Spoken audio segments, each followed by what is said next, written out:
신약 성경 말씀 고린도 후서 3장입니다. 신약 288페이지 고린도 후서 3장 1절부터 5절까지 살피겠습니다.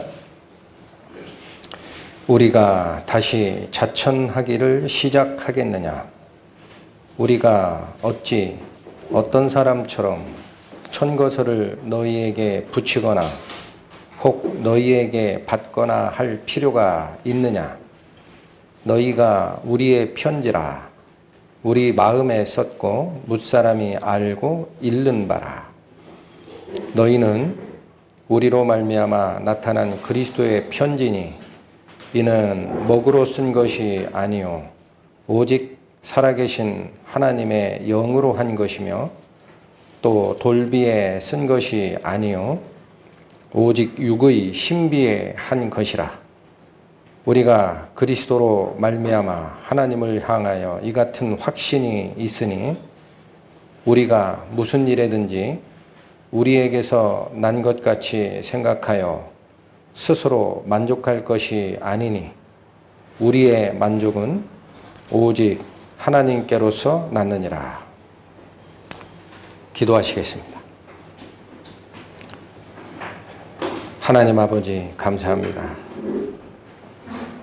항상 살아계셔서 저희를 보고 계시고 저희의 길을 인도하시며 저희가 아버지 하나님의 영광을 드러내는 그 길로 한 걸음씩 나아갈 때마다 저희에게 말씀으로 교훈하심에 저희가 바로 서고 하나님의 영광에 조금씩 더 다가설 수 있음을 감사드릴 수밖에 없습니다. 오늘 이 시간도 시작부터 끝나는 그 시간까지 성령께서 역사하셔서 가르치시고자 하는 그 교훈의 말씀을 각 성도들의 마음판에 새기고 돌아갈 수 있도록 저희를 이끌어 주실 것을 부탁드립니다. 이 모든 말씀 거룩하신 예수 그리스도 이름을 받들어 기도드렸습니다. 아멘.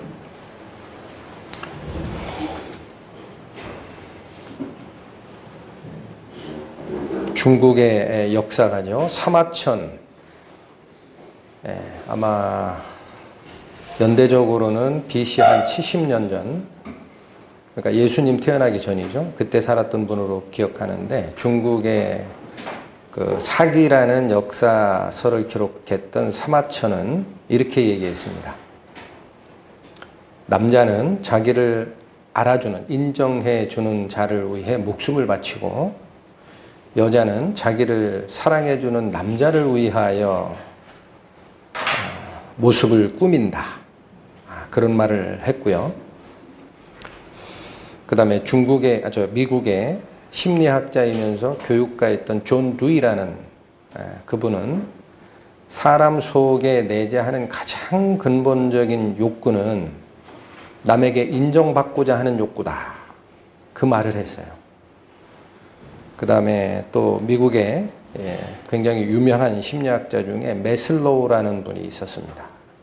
근데 이 매슬로우는 인간의 내재된 욕구를 5단계가 있다라고 얘기를 합니다. 그래서 맨 밑에 욕구는 생리적 욕구라고 합니다. 피곤하면 쉬고 싶고, 배고프면 먹고 싶고, 이런 것들, 생리적 욕구. 그 다음에 그 위에 단계는 안전을 추구하는 욕구가 있다 그래요. 그래서 기본적인 생리적 욕구가 충족됐을 때 우리는 예기치 못한 재해나 위험으로부터 나를 막아주는 욕구를 그 다음으로 챙긴다 그렇게 얘기합니다. 그러니까 우리가 자동차를 샀을 때 자동차 사고 나면은 보장을 받기 위해 보험에 든다든지, 그 다음에 내 건강이 문제가 되면 건강보험에 가입하고 적금을 넣는다든지 하는 그러한 일들이 바로 이 두 번째 단계인 안전의 욕구를 충족시키기 위한 제도입니다. 그 다음에는 뭐냐? 그러니까 개인의 개인의 생적 욕구가 충족이 되고 나의 안전이 보장된 다음에는 무엇을 찾느냐 했더니 사람은 어느 집단에 소속되어서 동료의식을 갖추고 서로 사랑하는 것을 원하는 욕구가 있다 그래요. 그걸 소속 욕구라고 합니다. 소속되기 위한 욕구. 그러니까 어느 집단에 자기랑 똑같은 생각을 하는 사람들의 무리에 들어가서 사는 것이 인간의 그 다음 욕구라는 거예요. 이거를 우리가 옛날에는 뭐라고 배웠느냐? 인간은 사회적 동물이다. 그렇게 배웠던 겁니다. 짐승은 그런 게 없어요. 짐승은 생적 욕구가 충족이 되고 내가 거주하는 나의 영역 안에 적이 없으면 그거 만족합니다. 근데 사람은 그게 아니고 나랑 똑같은 생각을 가지고 있던 그런 사람들, 그 집단 속에 들어가서 같이 생각을 공유하고 사랑을 나누고 우정을 나누는 그 소속 욕구가 있다. 세 번째고요. 그 다음에 네 번째 욕구가 뭐냐면은 그 집단 안에서 자기가 인정받고자 하는 욕구가 있다 그래요.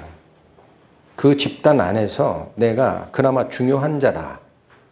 내가 이들을 위해서 굉장히 중요한 역할을 한다. 그런 인정을 받고자 하는 욕구가 있다.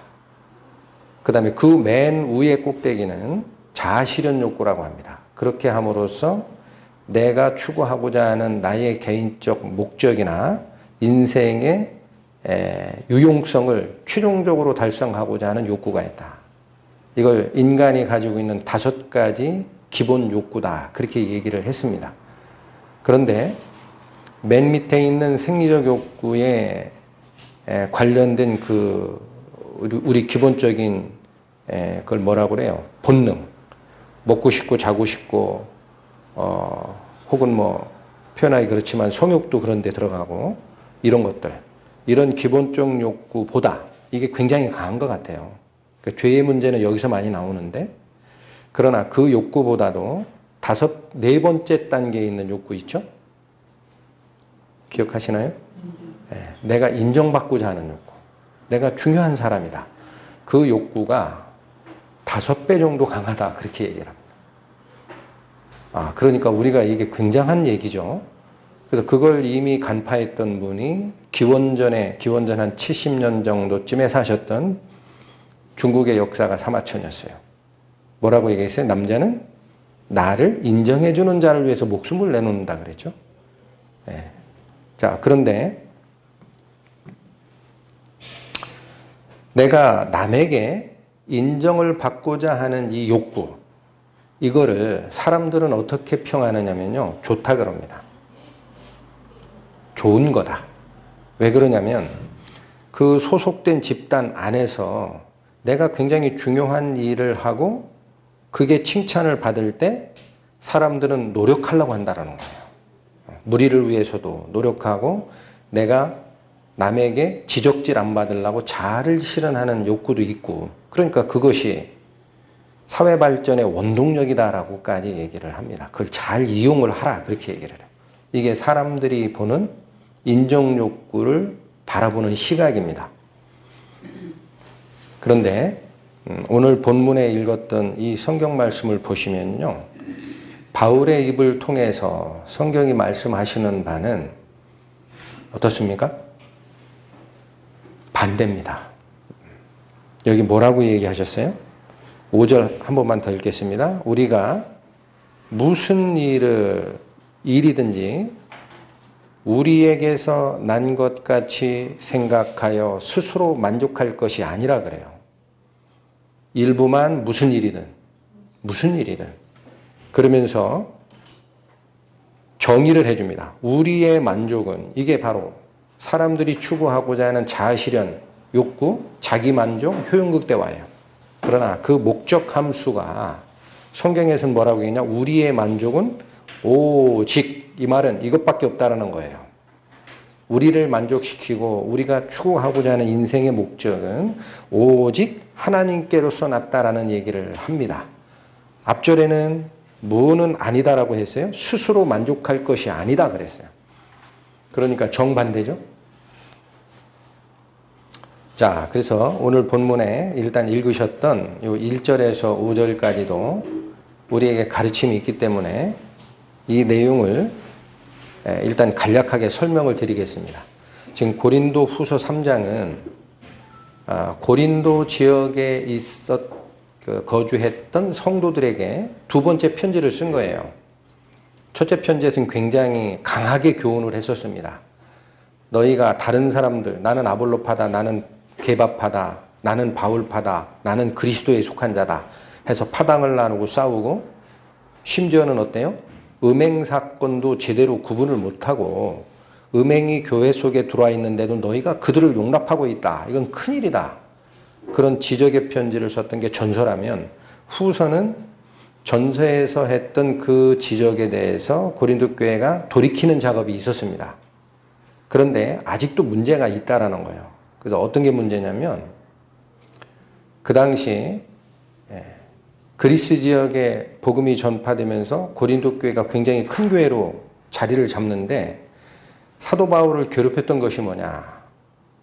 사도가 아니라는 얘기를 자꾸 해댑니다. 사도는 뭐가 사도입니까? 사도의 정의는 파송을 받은 자라는 거예요. 우리말로 얘기하면 보냄을 받은 자. 그런데 성경의 기록에 보면 누가 누구를 보냅니까?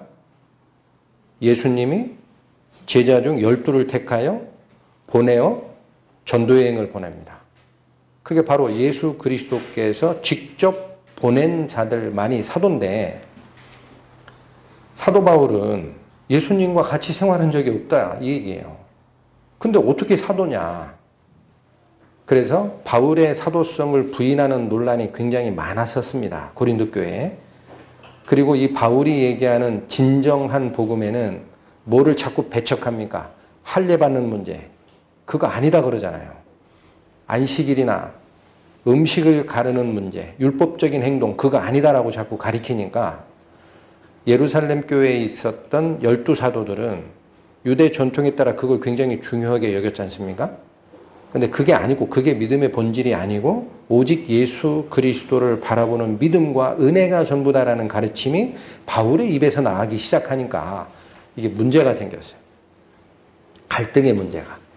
그래서 지금 3장 1절부터 보면은 예루살렘 교회에서 파송되는 자들은 예루살렘 교회에 있었던 12사도와 그 대표성을 인정받는 추천서를 가지고 가는 거예요. 고린도 교회에. 고린도 교회뿐만 아닙니다. 그리스 지역에 개척됐던 그 교회에 예루살렘 교회에서 대표자를 파송할 때는 12사도의 추천서를 받아가는 문제가 있었어요. 이 자는 믿어도 된다라는 거죠. 그런데 바울은 그 추천서를 써줄 사람이 있습니까? 없습니다. 그리고 본인이 그거를 뭐라고 얘기하는지가 여기 드러나요. 1절부터 볼까요? 우리가 다시 자천하기를 시작하겠느냐. 여기 자천이라는 말은 스스로 천거하는 거예요. 그래서 바울은 이 자천이라는 말을 뒤에 나오지만 사람이 사람을 추천하는 행위를 전부 자천이라고 봤어요. 왜 그 말이 맞습니까? 사도나 말씀 전하는 일이나 말씀을 선포하는 일은 누가 보낸 자가 되어야 됩니까? 하나님이 자기 말을 하라라고 보낸 그리스도의 대사, 그리스도의 사신이 되어라고 가야 됩니다. 근데 사람이 추천해봐야 그건 스스로 추천한 거지. 그것이 어떻게 하나님의 추천이냐라는 기본 생각이 있는 분이에요. 그러니까 그런 인간적인 추천을 전부 자천이라고 표현하는 거, 스스로 추천하는 거다. 더 읽겠습니다. 우리가 다시 자천하기를 시작하겠느냐? 우리가 어찌 어떤 사람처럼 천거서를 너희에게 붙이거나, 이게 뭐예요? 어떤 사람들이 예루살렘 교회에 있었던 12사도의 추천서를 가지고 고린도 교회에 갔다가 추천서를 들이민 사람들이 있단 거예요. 어떤 사람처럼 그렇게 내가 할 필요가 있느냐라는 거예요. 그 다음, 너희에게서 맡거나 할 필요가 있느냐. 이건 무슨 얘기냐면, 자, 전도여행을 가는데 고린도 교회가 섰습니다. 근데 그 밑에 다른 교회로 갈 때 고린도 교회 성도들로부터 다시 추천을 받아요. 이 사람은 우리와 같이 사역 활동을 하는 그 결과를 보니까 믿을만한 자다라는 추천서를 고린도 교회에게서 받아가지고 다른 지역에 전도할 때 이 사람은 믿어도 된다. 그런 추천서를 너희한테 받을 필요도 없다라는 거예요. 이해하시겠습니까?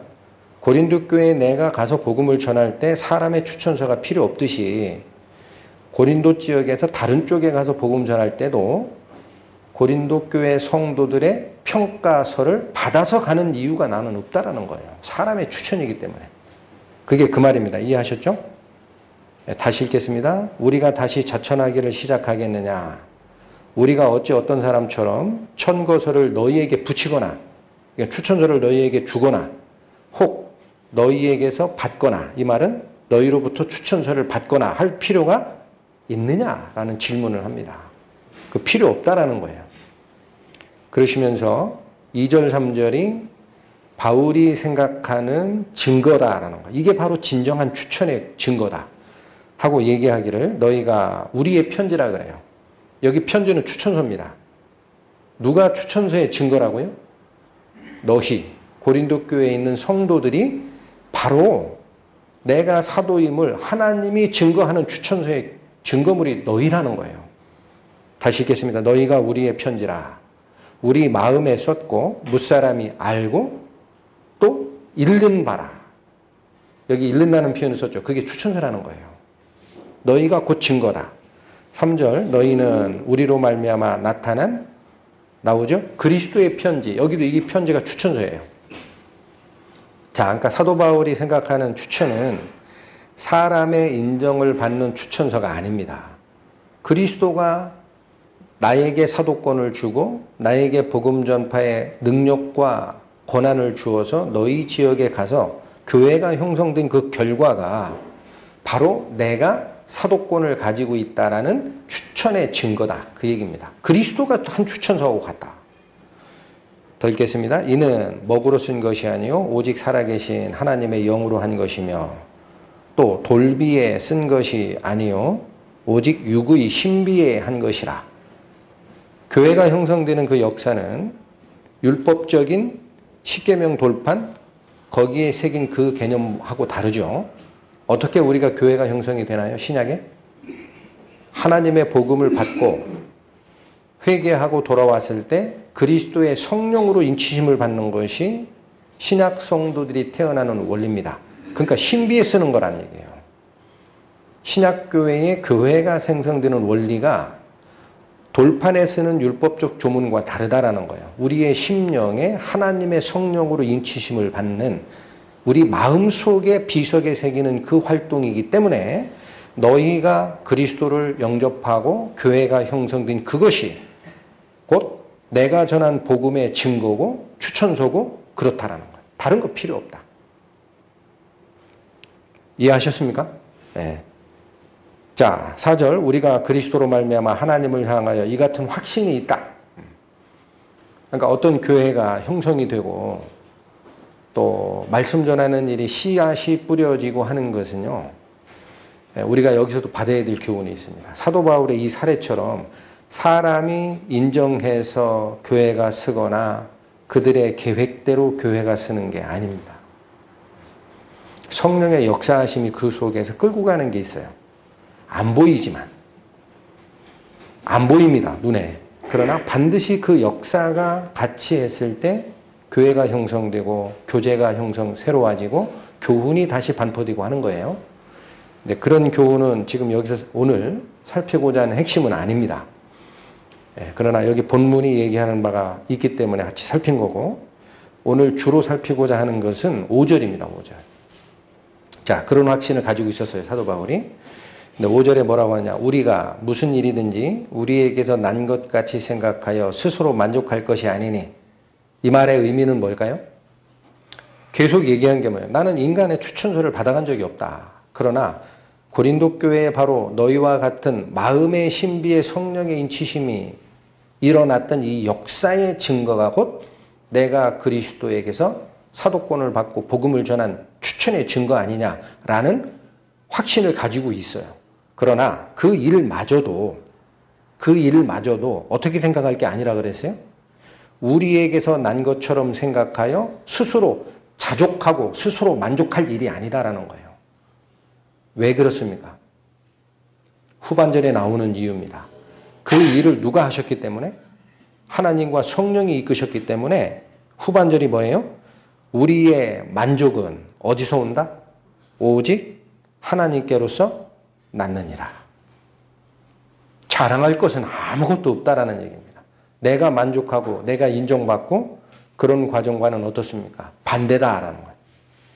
그러니까 사람이 얘기하는 어떤 사회 집단에 속해 자기가 중요한 역할을 하고 그렇게 인정받는다라는 그것이 사람들은 사회 발전과 개인 발전과 조직 발전의 원동력이라 그렇게까지 얘기를 하지만 성경이 말씀하시는 바는 그렇게 잘 이루어졌어도 성령의 역사가 왕성하고 올바르게 섰어도 그건 개인, 사람에게 만족을 돌릴 대상이 아니다라는 거예요. 누구에게 만족을 돌려야 됩니까? 하나님께만 돌려야 된다. 섭섭하시죠? 섭섭할 거 하나도 없습니다. 그게 우리가 아직 뭐를 못 벗은 거예요. 우리가 진정 내 마음에 나를 둘러싸고 있었던 나의 껍데기, 마음의 가죽이 덜 벗겨진 겁니다. 그게 다 벗겨지면 밖에서 은혜로이 나를 비추시는 그분의 빛과 능력과 은혜로움이 들어오게 돼 있어요. 들어오면 내가 자랑할 게 없다는 걸 당연히 압니다. 그게 아직 안 벗겨졌기 때문에 뭔가를 하면서 내가 했다라는 생각을 할 수가 있는 거죠. 자, 그래서 여기 지금 오늘 살피고자 하는 중요한 것은요, 세상 사람 얘기 이제 그만하고 세상에서 얘기하는 인정받고자 하는 욕구 그 얘기 하지 말고 성경을 통해서 우리가 배우는 가르침은 하나님의 일을 하면서도 똑같다라는 거예요. 인정받으려고 하지 마라. 굉장히 중요한 사례가 있었습니다. 전에 한번 다른 목적으로 살폈던 건데 사울왕 아시죠? 사울왕이 왕으로 백성이 추천해서 세웠어요. 그리고 나서 하나님이 내가 원한 건 아니나 너희가 세웠으니 일단 잘 이 왕의 제도를 유지하라라고 얘기하고 너희가 세운 사울왕이라 하더라도 그자가 내가 지시하는 말을 순전히 듣고 온전하게 행하면 내가 너희에게 복을 내리리라. 이렇게까지 얘기하셨고 처음에 하나님께서 명한 명령이 뭐였었습니까? 하나님의 영광을 출애굽 과정에 하나님의 영광을 짓밟았던 아말렉 족속을 진멸하라라는 명령을 사울왕에게 주는 건데 사울왕이 어떻게 했어요? 다 했죠. 온전하게는 안 했습니다. 이게 문제입니다. 온전하게 안 했어요. 그래서 이 부분을 그게 바로 사울왕이 하나님의 명한 일을 하는 과정에서 드러나는 잘못됨이에요. 그걸 살피면 우리가 하나님의 일을 하면서도 왜 내가 뭔가 중요한 일을 했다라는 생각을 놔야 되는지가 드러납니다. 가보겠습니다. 사무엘상 15장 구약 431페이지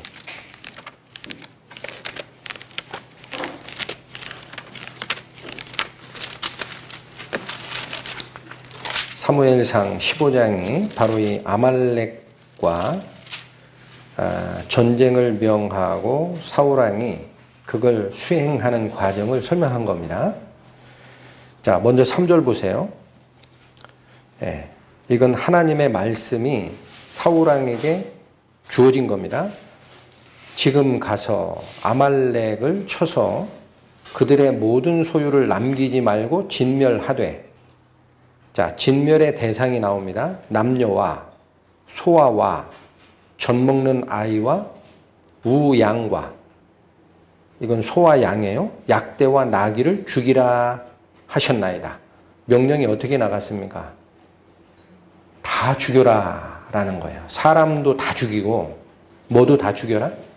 그의 소유물이 된 동물들도 다 죽여라 라는 겁니다. 이게 진멸전쟁, 헤렘이라는 의미인데 오늘은 그걸 깊이 있게 설명드릴 수 없어요. 하나님이 잔인한 게 아닙니다. 전에 한번 설명을 드렸어요. 하나님의 거룩함 앞에 하나님의 심판이 임할 때는 조금이라도 죄가 있는 자는 죽게 돼 있기 때문에 그 하나님의 거룩함과 신성이 드러나는 행위가 이겁니다. 그런데 명령이 그렇게 분명히 나갔죠? 다 죽여라.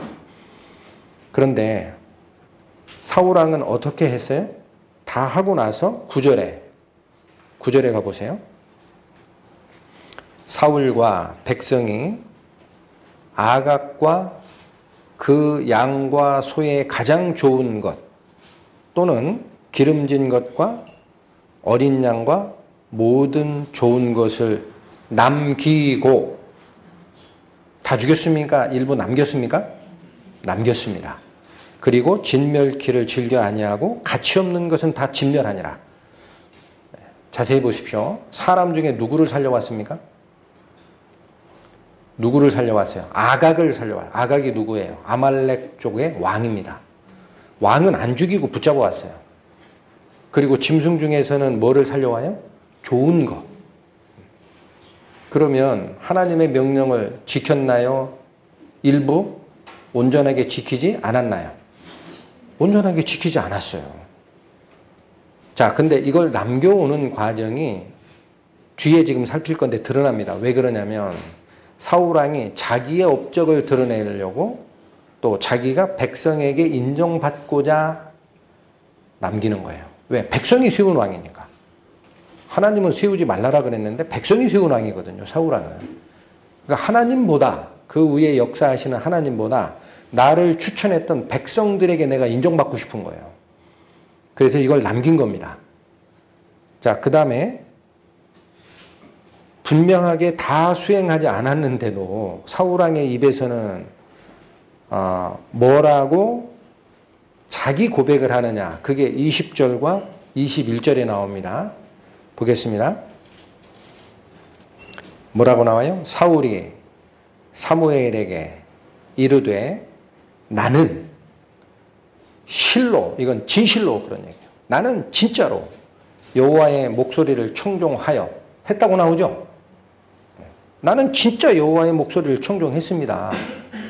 그래서 어떻게 돼요? 여호와께서 보내신 길로 가서 아말렉 왕 아각을 끌어왔고 아말렉 사람을 진멸하였다라는 거예요. 나는 하나님 말씀을 지켰다. 진짜로 지켰다. 그러면서 21절 뭐예요? 다만 백성이 그 마땅히 멸할 것 중에서 가장 좋은 것으로 길갈에서 당신의 하나님 여호와께 제사하려고 양과 소를 취하였을 뿐이다.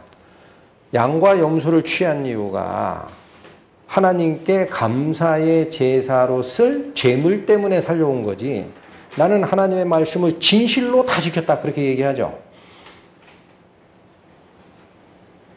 확인하셨습니까? 이게 본인이 쏟고 있는 거예요. 다 지킨 게 아니거든. 하나님은 뭐라고 얘기하셨어요? 사람도 다 죽이고 그 소유물된 짐승도 하나도 남김없이 다 죽여라. 그게 진멸하라라는 뜻인데 남겨왔는데 어떻게 다 지켰다라고 얘기를 하느냐. 그래서 이 속에 있는 그 마음이 뭐냐면 자신의 업적을 남기고자 했던 드러내고자 했던 원인 때문에 아각을 살려오는 겁니다. 어디를 보시냐면 12절 보세요. 자, 그러니까 이 사울왕이 하나님의 명령을 전체를 다 지키지 않았음을 하나님께서 사울에게 얘기를 하셨어요. 사무엘 선지자에게 얘기했어요. 그때 사무엘 선지자가 밤새 하나님께 기도하고 고민하고 자기가 한 일이 아니지만 잘못을 고백하고 사울왕을 위해 기도하다가 옵니다. 왔는데 사울왕이 뭐라고 얘기하느냐면 12절 사무엘이 사울을 만나려고 아침에 일찍이 일어났더니 혹이 사무엘에게 고하여 가로되 사울이 갈멜에 이르러 자기를 위하여 뭐를 세웁니까? 기념비를 세웁니다. 이게 무슨 뜻이에요? 내가 하나님 일을 했는데 내가 굉장히 중요한 일을 했다 하고 자기를 인정받기 위한 기념비를 세우는 거예요. 드러납니까? 그 일을 기념하고 싶은 거예요. 내가 인정받고 싶은 거야. 사람들로부터. 기념비를 세우고 돌이켜 행하여 길갈로 내려갔다 하는지라. 자, 이 행로가 나옵니다. 사울이 하나님이 명한 아말렉 족속을 진멸하라라는 명령을 지킨 다음에 첫 번째 한 게 뭐냐면 그 업적을 인정받고 싶었던 거야. 그래서 기념비를 세우고 다음 행로로 갔다라는 말을 들은 겁니다. 사무엘 선지자가. 자, 그런데 13절에 사무엘이 사울에게 이제 갔어요. 갔더니 사울이 그에게 이르되 원컨대 당신의 하나님 여호와께 복을 받으소서. 뭐라고 얘기합니까? 내가 여호와의 명령을 행하였나이다. 그러면 두 가지를 살펴야 됩니다. 자기의 전적을 드러내고자 하는 기념비를 세운 것과 아각을 잡아온 것은 왜 살려 잡아왔을까요? 아말렉 족속의 왕된 아각을 왜 죽이지 않고 살려왔어요? 그게 자기를 드러내는 방법입니다. 로마의 전쟁사를 보면은요, 어느 지역에 가서 정복을 한 다음에 꼭 그 왕을 사로잡아 와요. 그리고 개선 행진에 맨 뒤에 수갑을 채워서 질질질질 끌고 옵니다. 그리고 백성 앞에 그 자를 내놓습니다. 이건 뭐예요? 우리가 이겼다. 얘를 봐라. 가장 높았던 우리의 대적을 가장 낮은 노예처럼 취급하는 그 행동이 사로잡아 오는 모습이에요. 뭐 때문에 사로잡아 왔다고요? 내가 이 왕을 잡아왔다라는 걸 드러내고 싶은 거예요. 근데 사무엘은 나중에 어떻게 합니까, 이걸? 하나님 말씀을 순전히 따르는 사무엘은요, 아각을 보는 즉시 둘로 쪼개버립니다. 죽여버려요. 즉시.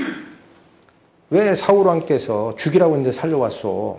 당장 죽이셔 하고 자기 손으로 죽입니다. 이게 다른 거예요. 사무엘 선지자는 하나님의 명을 곧바로 즉시 이행을 하지만 사울 왕은 왜 살려온다고요? 내가 이 왕을 이겼다라는 거예요. 그 속에 있는 거예요. 자기를 드러내고자 하는 마음이.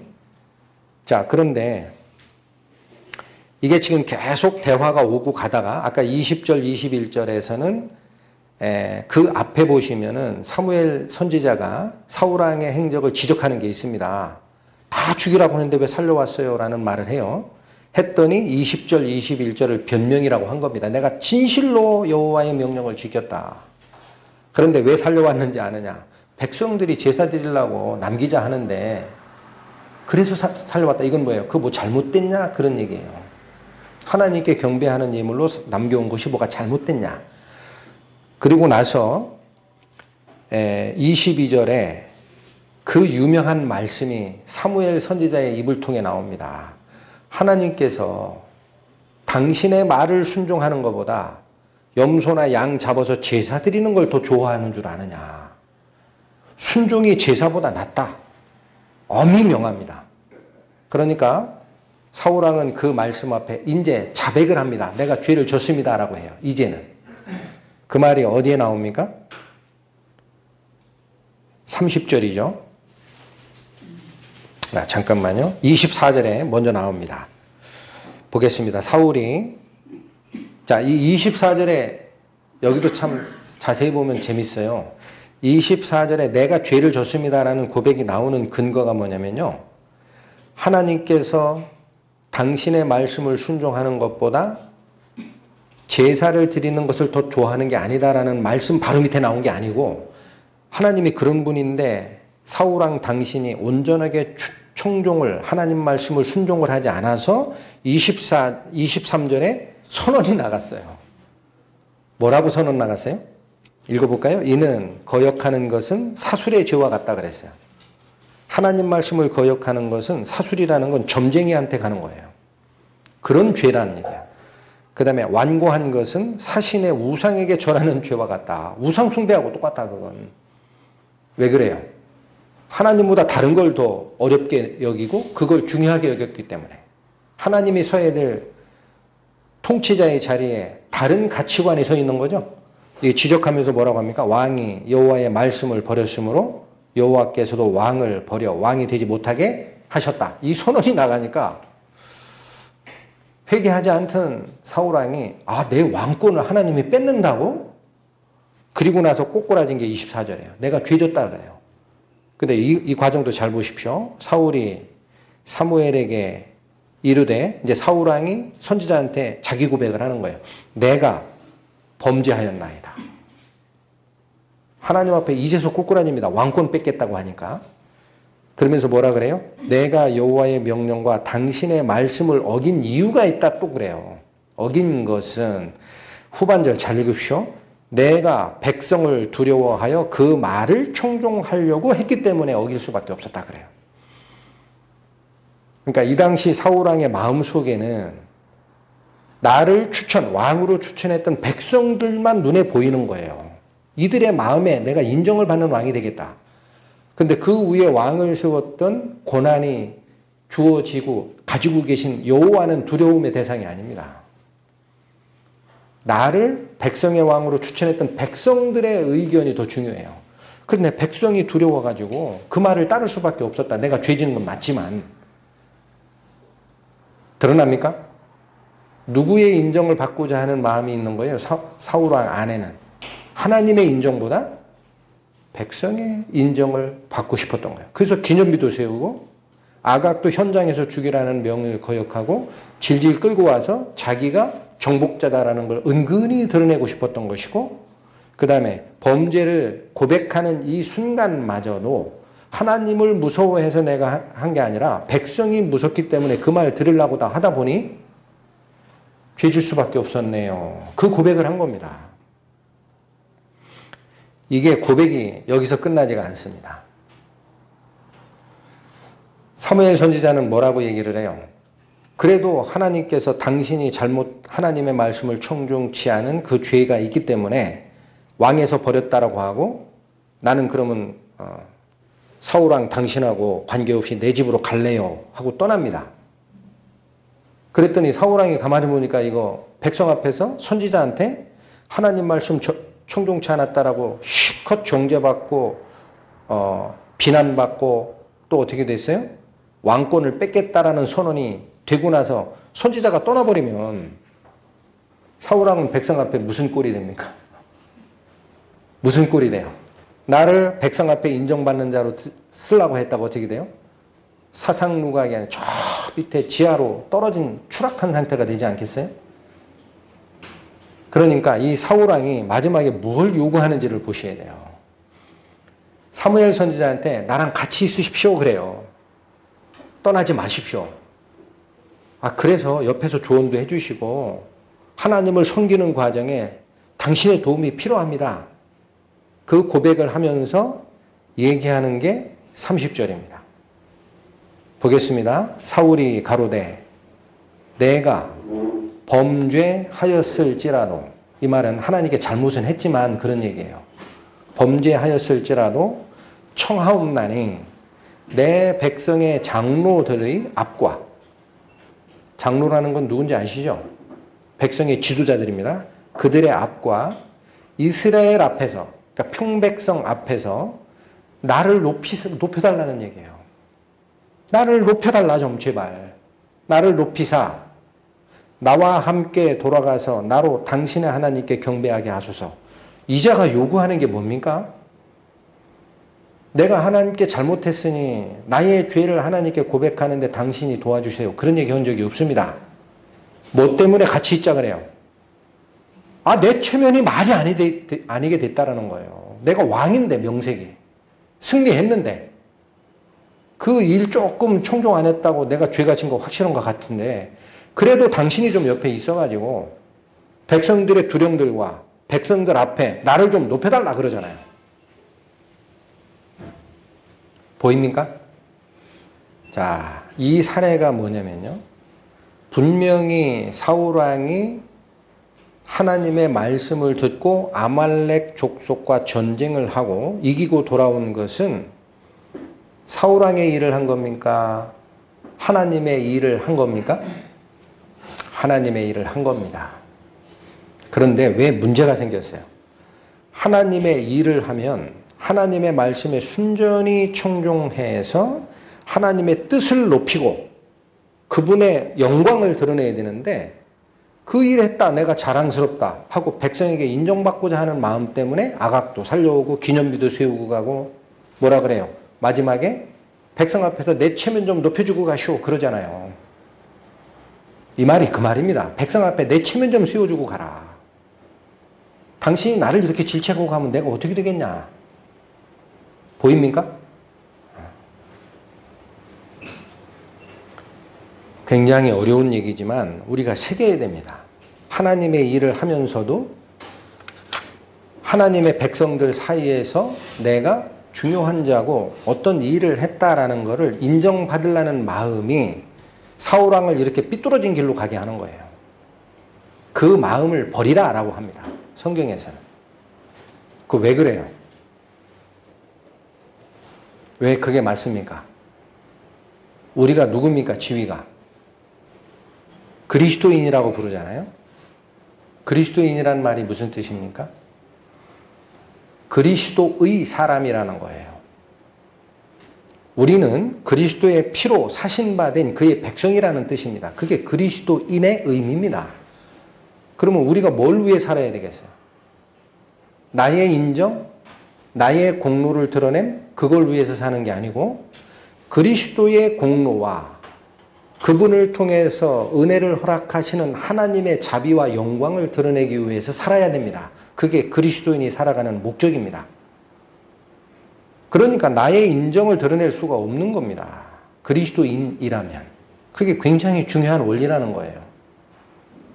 살펴보겠습니다. 베드로전서 4장.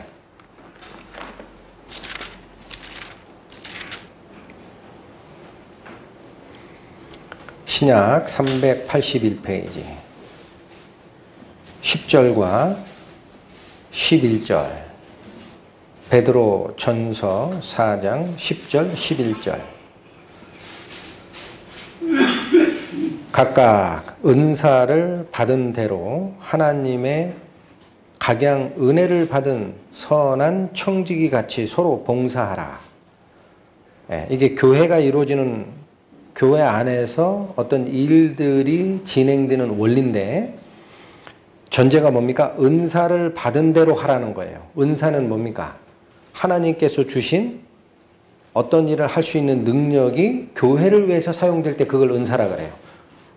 개인에게 하나님께서 주신 능력이 있는데 그 능력을 나 개인을 위해서 쓸 때는 개인의 재능이라고 합니다. 은사라고 안 합니다.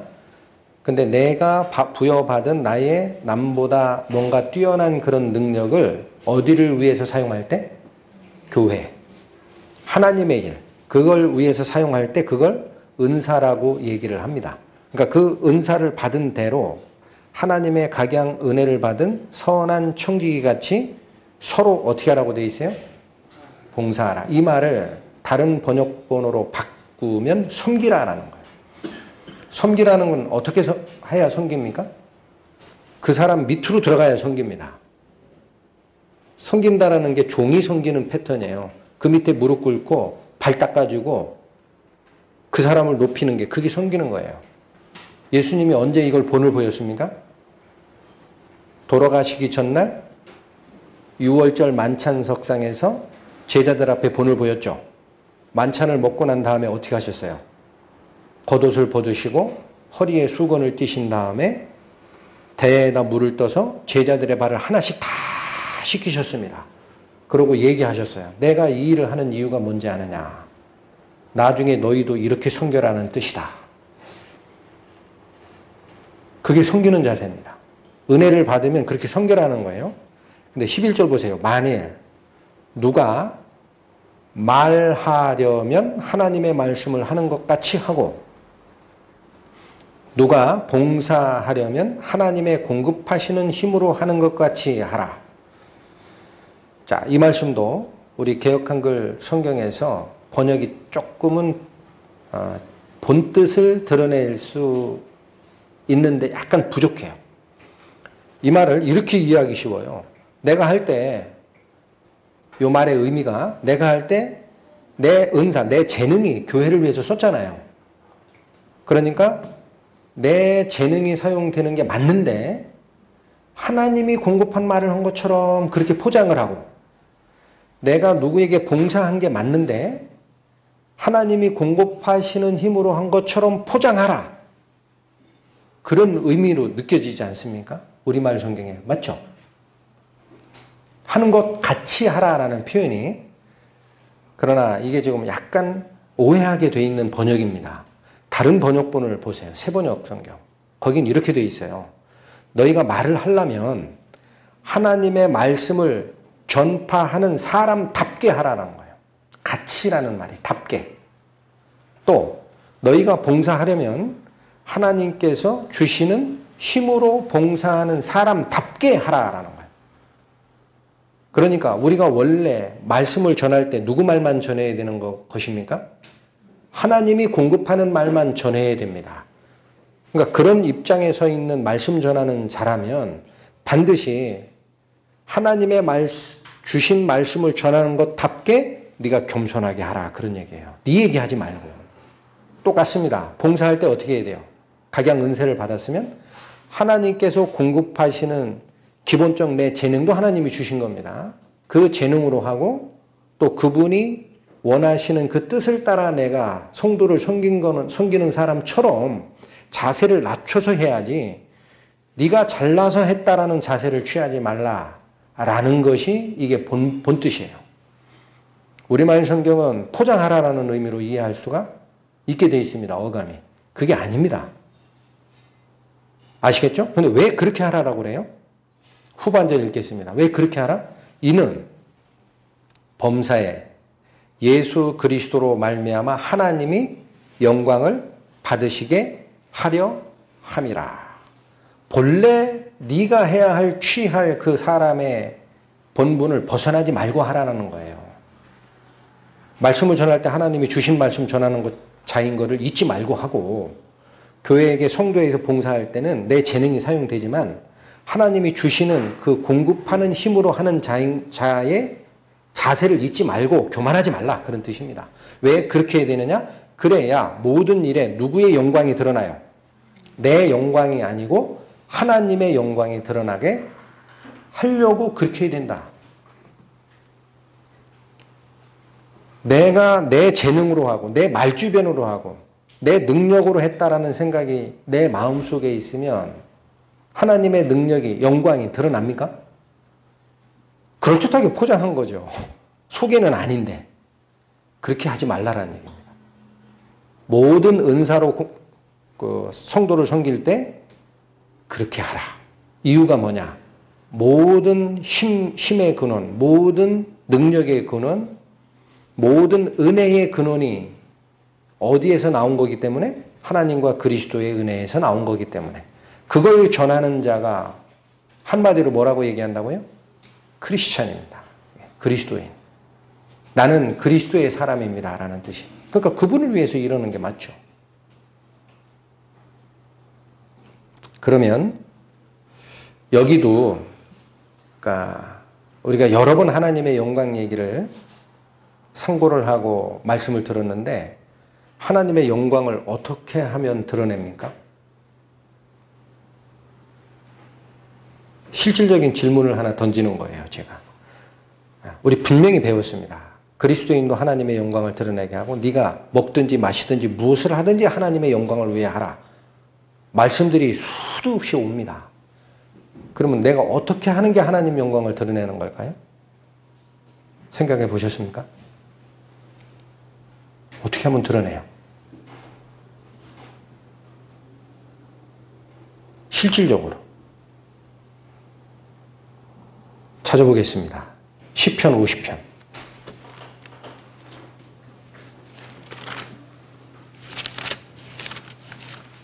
시편 50편.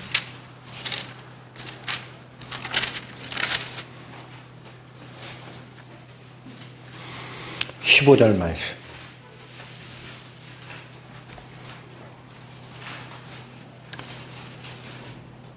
구약 837페이지 시편 50편 15절. 이건 같이 읽겠습니다. 시작. 환난 날에 나를 부르라. 내가 너를 건지리니 네가 나를 영화롭게 하리로다. 제가 아까 미리 던져드렸던 질문에 어떤 답변을 마음속에 준비하셨는지 모르겠어요. 이건 하나님의 답변입니다. 하나님의 영광을 드러내는 방법이 뭔지 아십니까? 여기 나오잖아요. 내가 어떤 고난에 임했을 때 내가 하려고 하지 말고 너를 돕는 자, 너를 구원하는 자, 하나님께 부탁하라는 얘기예요. 건져달라. 하나님, 이 뜻이 무엇입니까? 저에게 힘을 주시고 빛을 비추사 길을 알게 하시고 저를 도우소서. 그러면 하나님께서 와서 나를 건져줄 건데 그 하나님의 능력으로 네가 건짐받았다라는 그 상황이 전개가 되면 네 입에서 스스로 하나님을 찬양하는 영광의 찬양이 드러난다라는 거예요. 하나님의 영광을 이렇게 드러내는 겁니다. 내가 하나님의 영광을 어떻게 알겠어요? 그 무한한 영광을. 그걸 연구해서 설명을 하고 말로? 아닙니다. 하나님이 우리에게 요구하시는 것은 뭐예요? 네가 환난을 겪을 때 너 혼자 고민하지 말라라는 거예요. 내가 있다. 전능자 하나님이 네 아버지인데 왜 아버지한테 가서 상의하지 않니? 그걸 얘기하시는 거예요. 그거. 오라 이거야. 나한테 오라. 그럼 내가 너를 도울 것이고 너는 건짐을 받은 뒤에 하나님이 영화로우시다. 찬양하게 될 것이다. 맞습니까? 믿음의 선진들은 어떻게까지 얘기하시냐면요. 하나님께 나아가는 게 기도입니다, 사실은. 근데 여러분들이 왜 기도 안 하는지 모르겠습니다. 그렇게 얘기하시면서 사람들이 착각하는 게 있다는 거예요. 하나님께 기도하려고 그랬더니 내 행실이 깨끗지가 않고 모범적이잖아요. 하나님 잠깐만요. 이 문제 해결하고 내 하나님께 쓸게요. 고민이 많아. 이 상태로 어떻게 아버지를 뵙지? 하나님 잠깐 죄송합니다. 제가 이것 좀 조금 나아진 다음에 체면 칠해하고 하나님께 좀 그 다음에 나가겠습니다. 성경 말씀과 맞습니까? 그렇게 나가는 게 아니에요. 기도는. 지금 나오라는 거예요. 지금 나오라. 네가 가지고 있는 문제를 그대로 가지고 나오라. 나하고 상의하라. 성경이 뭐라고 얘기하십니까? 때를 따라 돕는 은혜를 구하려고 어디로 가라? 은혜의 보좌 앞으로 기본적으로 처리하고 가라? 담대히 나오라. 꺼리끼지 말고 나한테 나오라. 내가 뭔가 잘못됐을 때 있죠? 이것을 깨우치게 하는 것도 하나님의 은사입니다. 저는 분명히 알고 있습니다. 내가 스스로 깨우칠 수 없어요. 뭔가 잘못됐다 느낌이 오죠? 하나님 앞에 무릎 꿇으십시오. 그분의 영이 나를 감동시킵니다. 네가 잘못된 게 있다. 확실히 알거라. 그 일부터 시작하는 거예요. 앞으로 오면.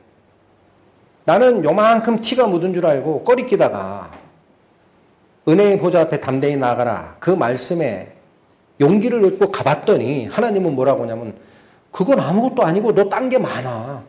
네가 잘 못 봤구나. 그거 다 씻어야 돼. 내가 시켜줄게. 그게 하나님의 은혜입니다. 하나님의 영광을 드러내는 일은 뭐냐면요. 내 지력으로 내가 신앙의 수준이 높아서 나의 영성이 풍부하니까 하나님의 영광을 내 입으로 선포하겠다. 그게 아닙니다. 무엇을 원하시는 거예요, 하나님께서? 네가 가지고 있던 모든 고민, 문제점, 그걸 들고 오라는 거예요. 나에게 들고 오라. 그럼 내가 너를 도울 것이니 그 이후에 하나님의 영광을 네 입에서 찬양하는 목소리가 나오게 된다. 아까 방금 읽으셨던 뭐랑 똑같습니까? 베드로전서 말씀과 똑같잖아요. 교회 안에서 일을 할 때 어떻게 하라는 얘기예요? 각양 은사를 받은 대로 선한 청지기처럼 봉사하는 자세로 하라. 그러므로 누군가 하나님 말을 전할 때에는 하나님 말씀을 맡은 자와 같이 그 자세를 잃지 말고 하고 누가 누구에게 봉사하려 하거든 하나님께서 공급하는 힘을 받아 하는 자라는 사실을 잊지 말고 그 자세로 하라 이거예요. 네가 드러나면 안 된다. 왜 그렇게 해야 된다? 이는 범사에 그리스도와 하나님의 영광이 드러내야 되기 때문에 그렇다. 그게 하나님의 영광을 드러내는 겁니다. 다른 게 아닙니다. 내일 당장 시작하십시오. 하나님의 영광을 드러내는 일들을 하면 됩니다. 하나님 앞에 가면 돼요. 이것이 그리스도인이라는 거예요. 그리스도의 사람이라. 나를 위해 살라. 내가 너를 도우마. 영원히 함께 하신다는 약속이 있죠? 왜 근데 안 나가시냐 이거야. 은혜의 보좌. 저는 항상 지금 고민하고 기도하는 게 그겁니다. 저를 찾아오신 하나님의 그 은혜가 떠나지 말게 기도를 해요, 매일. 세상에 묻혀 살다 보면은요, 그 예민했던 그 영적 감각이 둔해질 때가 있어요. 그럼 제가 저를 돌아보면 큰일 났습니다. 기도합니다, 매일. 그리고 이와 같이 성령과 교제하는 이 은혜를 모든 자가 좀 알았으면 좋겠습니다. 하나님 불려내셨지 않습니까? 우리를 적지만. 하나님이 하신 거 아니시겠어요? 그럼 다 같이 좀 정말 내 마음을 하나님께 하나님의 성령에 완전히 맡기는 자가 10명만 되면은요, 세상이 뒤집어지는 복음의 역사가 일어납니다. 저는 그걸 여러 번 봤습니다. 역사를 통해. 우리에게 그걸 바라시는지도 모르겠어요. 내가 능력이 없고 내가 나이가 먹고 아닙니다. 하나님의 성령은 그렇게 약한 데서 역사하는 거예요. 정말 바라는 그자예요. 이게 하나님의 영광을 드러내는 것이다. 빌립보서 또 보실까요? 3장 3절. 여기 같은 말씀이 또 한 번 나옵니다. 신약 321페이지. 빌립보서 3장 3절. 하나님의 성령으로 봉사하며 그리스도 예수로 자랑하고 육체를 신뢰하지 아니하는 우리가 곧 할례당이라. 몇 가지 나왔습니까? 첫 번째, 성령으로 봉사하라. 성령으로 봉사하라는 말씀이 무슨 말인가요? 아까 베드로전서에 있었던 말대로 하나님께 받은 각양 은사를 따라 너희가 선한 청지기처럼 다른 사람에게 봉사하라라는 말씀과 같습니다. 내 능력으로 한다라는 생각하지 마세요. 성령이 주시는 가르침과 그분이 이끄시는 은혜의 마음으로 다른 성도를 섬겨라라는 얘기입니다. 이 말이. 성령으로 봉사한다는 말이 그 말이고, 그리스도 예수로 자랑하라는 말씀은 뭐예요? 주신 바 모든 은혜와 지시하신 바 내가 고쳐가는 그 길이 누구의 도움이었단 얘기예요? 그리스도의 도움이잖아요. 그걸 알게 하시는 게 성령의 역사이시고, 그러니 누구를 자랑해야 돼요? 그리스도를 자랑해야죠. 우리는. 그 다음 더 중요합니다. 육체를 신뢰해요? 신뢰하지 말아야 돼요? 신뢰하지 아니하는 그 자가 곧 할례당이라. 여기서 말하는 할례당이 하나님의 백성이라는 말이에요. 신약시대 하나님 백성을 구약적으로 표현한 것을 할례당이라고 합니다. 언제 할례가 시작됐습니까? 믿음의 조상 아브라함이 99세나 돼서 자기 몸이 다 죽은 것 같고 89세가 된 자기 아내 사라가 이미 경수가 끊어진 지 오랜데도 내가 전능한 하나님이라, 네 아내의 몸에서 태어날 자가 큰 민족을 이루리라 라는 약속을 받은 다음에 전적으로 믿었습니다. 내가 보기 안 될 것 같지만 하나님이 약속하시니 제가 전적으로 믿겠습니다. 그 말씀 뒤에 할례를 명하십니다. 하나님, 이제부터 너희 가속과 앞으로 너희들에게 태어날 남자는 난지 8일 만에 반드시 양피를 베어라. 이것이 내 백성된 증거다. 안 하는 자는 백성 중에서 떨쳐내게 된다.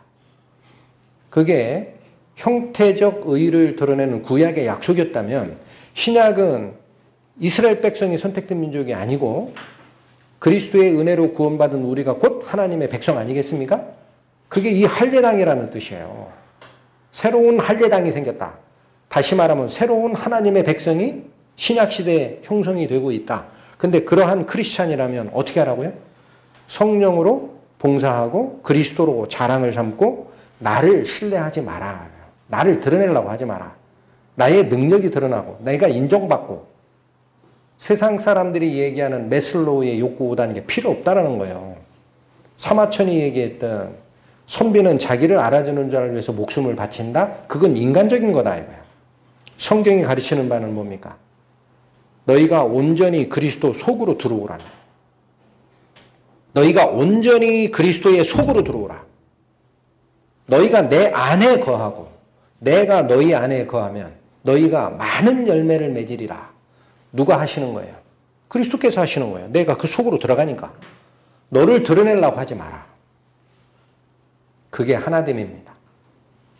그게 그리스도가 머리이시고 교회가 각 지체를 이루면서 머리에 따라 공급하는 힘이 뼈와 힘줄과 마디를 통해 온 몸에 역사한다라는 뜻이에요. 드러나지 않습니다. 자, 그런데 여기도 중요한 얘기가 또 나옵니다. 여기 할례당이라는 말이 나왔습니다. 전에 한번 말씀이 선포됐지만 진정한 할례가 무엇입니까? 성경이 가르치는 진정한 할례. 양피 베는 거 아닙니다. 네, 보시겠습니다. 로마서 2장.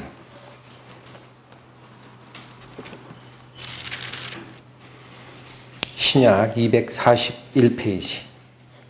로마서 2장 29절.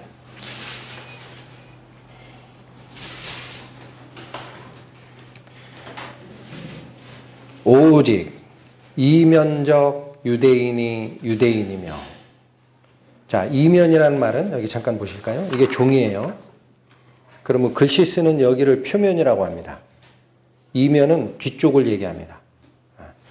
그래서 드러나는 유대인이 유대인이 아니고 그런 얘기예요. 이 뒤에 숨어있는 유대인이 진짜 유대인이다. 그러면서 무슨 말씀하세요? 할례는 어디에 하라고요? 마음에 할지니. 신령에 있고 의문에 있는 것이 있지 아니한 것이라. 자, 그러니까 옛날에 구약의 할례를 명했을 때는 난지 8일 만에 하라, 양피를 베라, 가서 성전에 하나님께 예물을 드려라 라는 아주 구체적인 규례들이 율법 조문에 기록되어 있었어요. 그걸 여기서 뭐라고 말씀하시냐면 의문이라고 합니다. 의문은 하나님이 명령한 의례적 행동을 규정한 문구예요. 그래서 다른 쪽 성경에 보면 이 의문이라는 말을 율법적 조문이라고 해석해 놨습니다. 그렇게 하는 할례가 아니고 어디에 하는 할례가 진짜라고요? 마음에 하라. 그것이 진짜 신약시대의 할례당입니다. 할례받은 무리들. 그런데 뒤에 나오는 말씀도 또 강조합니다. 뭐라고 강조하십니까? 그 칭찬이, 할례받은 자들은 칭찬이 어디에 있어요? 사람에게서가 아니요 다만 하나님에게서 오는 거다라는 거예요. 칭찬이. 마음의 할례를 받은 자가 칭찬을 하나님부터 받고 인간에게서 칭찬받는 게 아니다. 그 말이 무슨 뜻일까요? 사람의 인정을 구하는 게 아니다라는 겁니다. 마음의 할례를 받은 자는 이제는 모든 것을 누구로부터 인정받는 삶을 살아요? 하나님과 그리스도와 그 은혜를 깨우쳐주는 성령의 인도하심에 내가 항상 감사하는 생활이, 그것이 신약시대에 마음의 할례를 받은 상태이고 하나님의 영광을 드러내기 위해서 창조된 자들이고 그리스도인인 겁니다. 그 사람을 그리스도인이라고 하는 거예요. 자, 마음의 할례, 여기 마음의 할례라고 되어 있는데 구약 성경에는 조금 더 직접적으로 언급하신 부분이 있어요. 예레미야서 보십니다. 예레미야 4장 구약 1056페이지. 예레미야 4장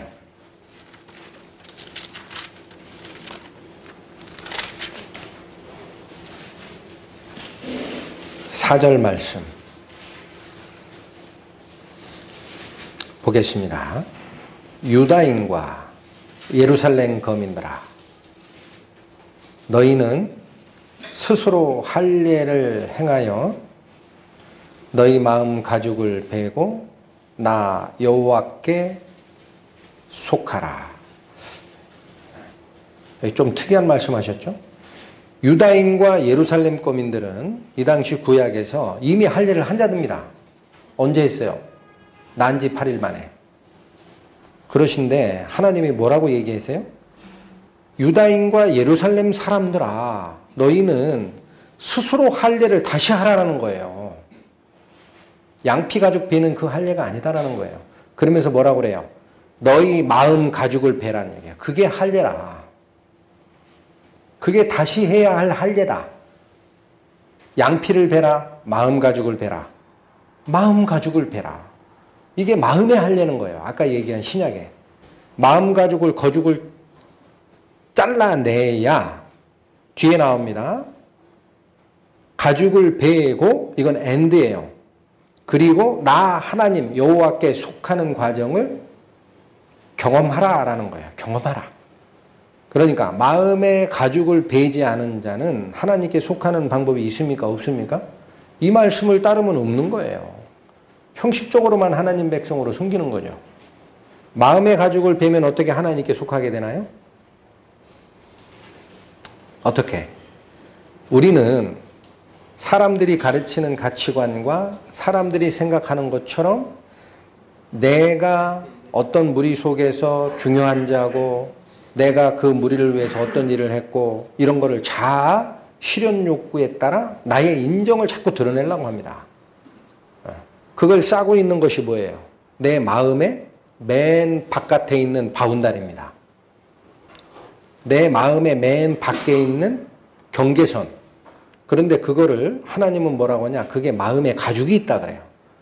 그럼 이 가죽이 강하고 튼튼하면 밖에 있는 하나님의 은혜의 빛이 내 마음속으로 들어올 여지가 있어요? 없어요? 없죠. 가죽으로 튼튼히 쌓여있으면 이 속은 내 생각과 나의 가치관으로 똘똘 뭉쳐있지 밖에 있는 하나님의 은혜가 이 속으로 들어올 수가 없어요.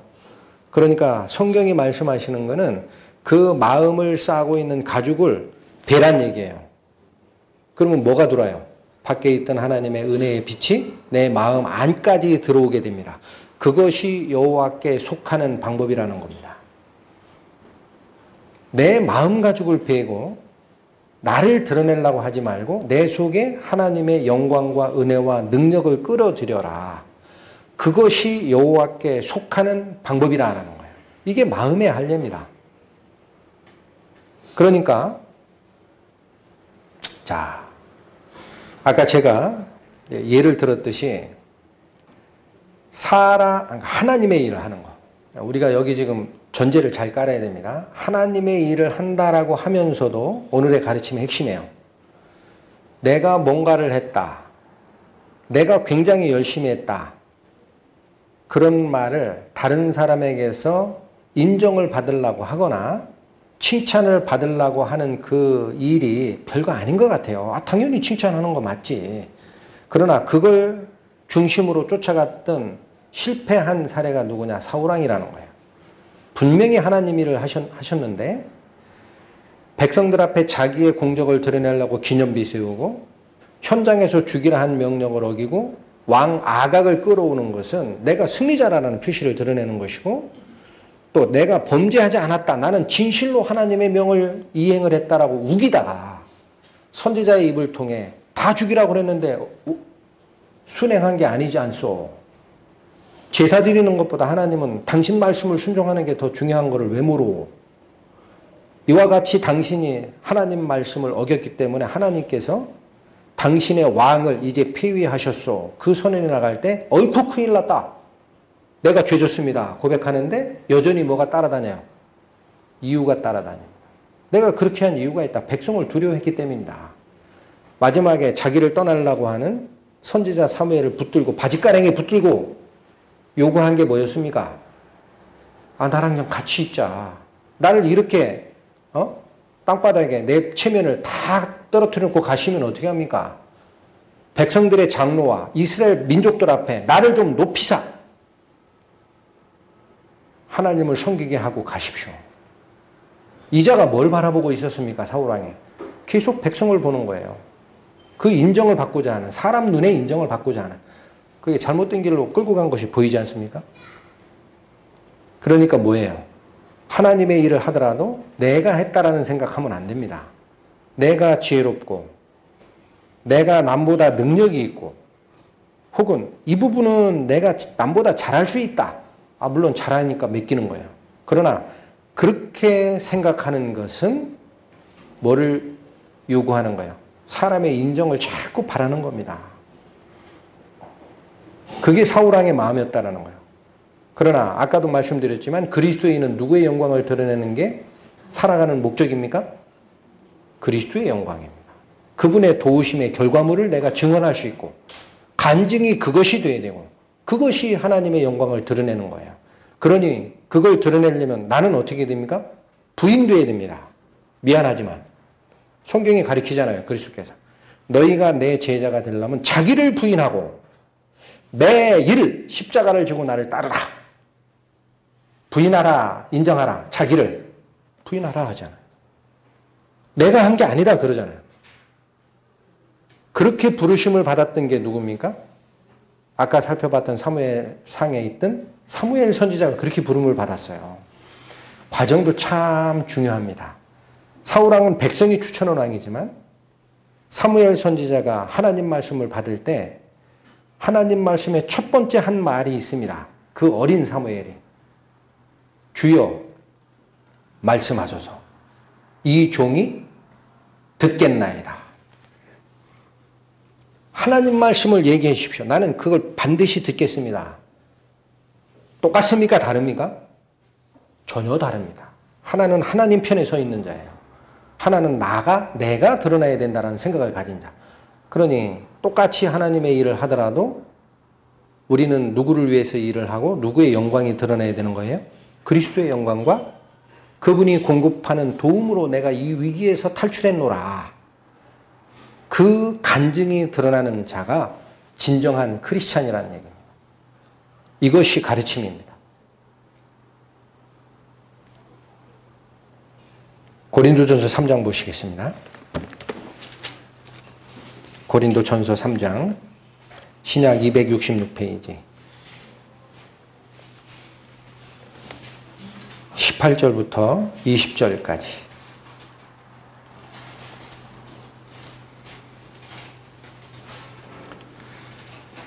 살피겠습니다. 아무도 자기를 속이지 말라. 너희 중에 누구든지 이 세상에서 지혜 있는 줄로 생각하거든 미련한 자가 되어라. 그리하여야 지혜로운 자가 되리라. 이 세상 지혜는 하나님께 미련한 것이니 기록된 바 지혜 있는 자들로 하여금 자기 괴율에 빠지게 하시느니라 하였고 또 주께서 지혜 있는 자들의 생각을 헛것으로 하신다 하셨느니라. 자, 여기 18절에서 20절까지는요. 내가 지혜 있고 내가 남보다 낫고 내가 이 부분은 전문가다라는 그런 생각들을 할 수 있어요. 사람이니까. 그런데 그 마음 속에 매여 있는 자는 18절에 어떤 자와 같다라는 겁니까? 자기를 스스로 속이는 자예요. 이게 다른 쪽 성경에는 자기 기만에 빠진 자라고 합니다. 그게 왜 기만입니까? 왜 속았어요? 내가 지혜 있다고 생각하고 내가 드러나야 된다라고 생각하는 생각을 품는 순간 왜 스스로 속고 있는 겁니까? 사울왕이 얘기를 하잖아요. 사울왕이 사무엘 선지자에게 변명했던 말이 뭐예요? 내가 실로 여호와의 명령을 지켰다 그러잖아요. 속았잖아요. 지키긴 뭘 지켰습니까? 어겼지. 99% 지키고 1% 어긴 것은 지킨 겁니까? 어긴 겁니까? 어겼잖아요. 진멸하라라는 말씀 어기잖아요. 근데 본인은 어떻게 속고 있어요? 사무엘 선지자 앞에 내가 진실로 여호와의 명령을 지켰다. 백성이 잘못한 거다. 책임 전가하죠? 하나님의 엄한 말씀이 들어왔을 때 어떻게 돼요? 자기 죄를 자백하나? 역시 뭐예요? 이유는 뭐였다라는 거예요. 백성을 두려워하여 내가 백성 말을 따를 수밖에 없었다. 마지막 순간에 지금 제가 몇 번을 강조하나 모르겠습니다. 사무엘 선지자가 떠날 때까지 뭐라 그래요? 이자는 백성들 앞에서 나를 좀 높이고 가십시오. 내 체면이 말이 아닙니다. 그러잖아요. 이게 도대체 뭡니까? 자기가 속은 거 아니겠어요? 자, 지혜롭게 있다 생각하지 마라. 다시 읽겠습니다. 아무도 자기를 속이지 말라. 너희 중에 누구든지 이 세상에서 지혜 있는 줄로 생각하거든 미련한 자가 되어라. 그리하여야 지혜로운 자가 되리라. 이 세상 지혜는 하나님께 미련한 거예요, 원래. 그러니 기록된 바 지혜 있는 자들로 하여금 자기 괴율에 빠지게 하시는 이가 하나님이라는 거예요. 이 말이 무슨 말이에요? 내가 스스로 지혜 있다고 생각하는 사람은 자기 기만에 빠지게 돼 있는 거예요. 자기 올무에 빠지게 돼 있어요. 그 원칙을 지켜보고 계시는 분이 바로 하나님이라는 거예요. 그러니까 너는 스스로 지혜 있다고 생각하지 말고 하나님 앞에 낮추라. 아, 내가 낮추면 누가 나를 알아줍니까? 내가 낮추면 누가 나를 알아주나요? 하나님이 높이십니다. 걱정하지 마십시오. 성경이 그걸 얘기합니다. 사람들 앞에서 낮추라. 때가 되면 그분이 너희를 높이시는 때가 있다. 우리는 어떤 일을 하더라도, 특히 하나님의 일을 하더라도 마음에 무슨 생각으로 하나님께 끝맺음을 해야 되느냐? 내가 한 역할이 없습니다. 그렇게 나와야 됩니다. 마음속에. 나는 무익한 종이라. 하나님이 하시라고 한 그 일을 하나님이 가르쳐준 방향과 하나님께서 공급하는 힘으로 했을 뿐입니다. 그것이 그리스도의 영광을, 하나님의 은혜를, 그분의 영광을 드러내는 일이라는 거예요. 한 구절만 읽고 끝냅니다. 누가복음 17장. 누가복음 17장 9절에서 10절까지.